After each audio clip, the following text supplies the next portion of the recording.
जय माता दी। प्रिय भक्तों, आप सभी का हमारे चैनल मन की शांति में बहुत बहुत स्वागत है। चलिए आज हम सब 8वें अध्याय का श्रवण करेंगे। आप सभी भक्तों का आज की कथा में हार्दिक स्वागत है। 8वें अध्याय में श्रावण मास में किए जाने वाले बुद्ध गुरु व्रत का वर्णन है। ईश्वर बोले, हे सनत कुमार, अब मैं समस्त पापों का नाश करने वाले बुद्ध गुरु व्रत का वर्णन करूंगा, जिसे श्रद्धा पूर्वक करके मनुष्य परम सिद्धि प्राप्त करता है। ब्रह्मा जी ने चंद्रमा को ब्राह्मणों के राजा के रूप में अभिषिक्त किया।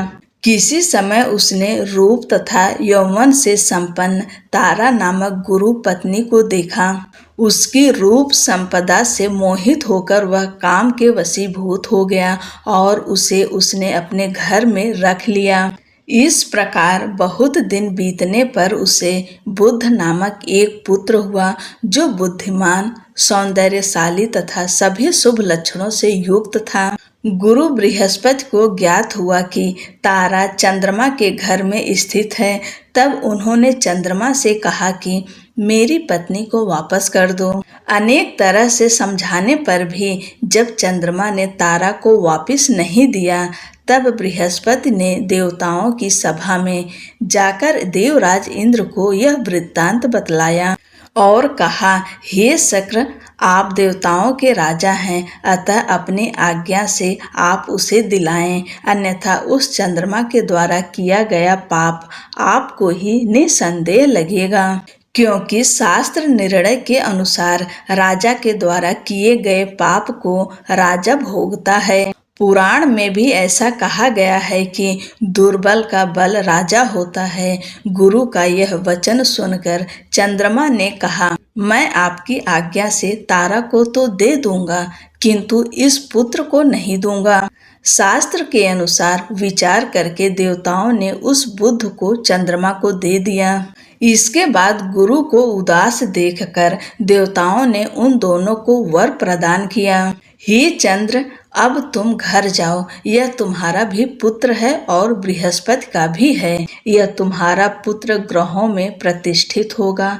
हे सुराचार्य, आप यह दूसरा भी शुभ वर ग्रहण कीजिए कि जो बुद्धिमान व्यक्ति आप दोनों बुद्ध गुरु का व्रत मिलकर करेगा, उसकी संपूर्ण सिद्धि होगी। यह सत्य है, इसमें कोई संदेह नहीं। शंकर जी के लिए अत्यंत प्रिय इस श्रावण मास के आने पर जो लोग बुधवार तथा बृहस्पतिवार को पूजन व्रत करेंगे, उन्हें सिद्धि प्राप्त होगी। इस व्रत में दही तथा भात का नैवेद्य व्रत सिद्धि में मूल हेतु है।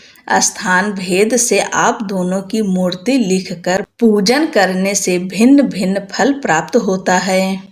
यदि कोई हिंडोले के ऊपरी स्थान पर आप दोनों की मूर्ति लिखकर पूजन करे तो वह सर्वगुण संपन्न तथा दीर्घायु पुत्र प्राप्त करेगा। यदि मनुष्य कोषागार में मूर्ति को लिखकर पूजन करता है तो उसके कोष बढ़ते हैं और वे कभी क्षय को प्राप्त नहीं होते।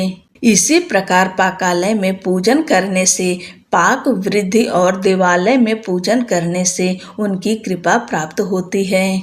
शय्यागार में लिखकर पूजन करने से स्त्री का वियोग कभी नहीं होता है। धान्यागार में लिखकर पूजन करने से धान्य की वृद्धि होती है। इस प्रकार 7 वर्ष तक करने के बाद उद्यापन करना चाहिए।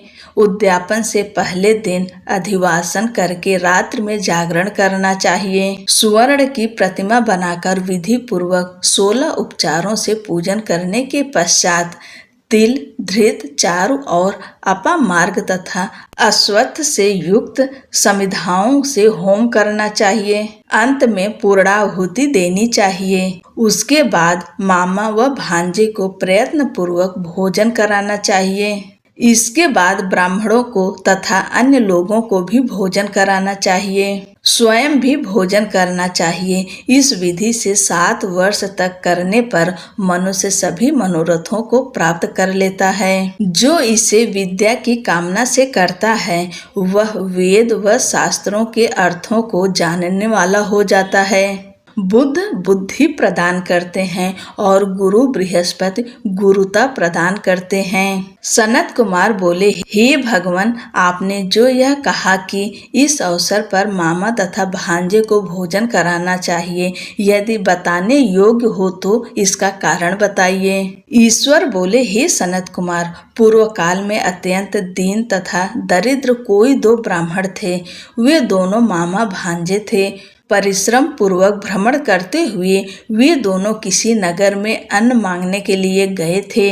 उन्होंने घर घर में श्रावण मास में प्रत्येक वार को उस वार का व्रत होते हुए देखा, किंतु कहीं भी बुद्ध गुरु का व्रत नहीं देखा।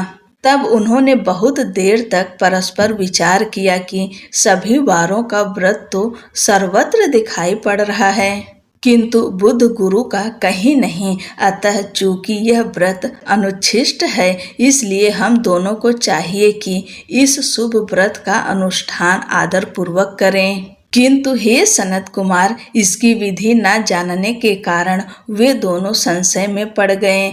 तब रात्रि में उन्हें स्वप्न में इस व्रत की विधि दृष्टिगोचर हो गई। इसके बाद उन्होंने उसकी विधि के अनुसार व्रत को किया, जिससे उन्होंने अपार संपदा प्राप्त की। प्रतिदिन उनकी संपत्ति बढ़ने लगी और सभी लोगों को ज्ञात भी हो गई। इस प्रकार 7 वर्ष तक करके वे पुत्र व पौत्र आदि से संपन्न हो गए।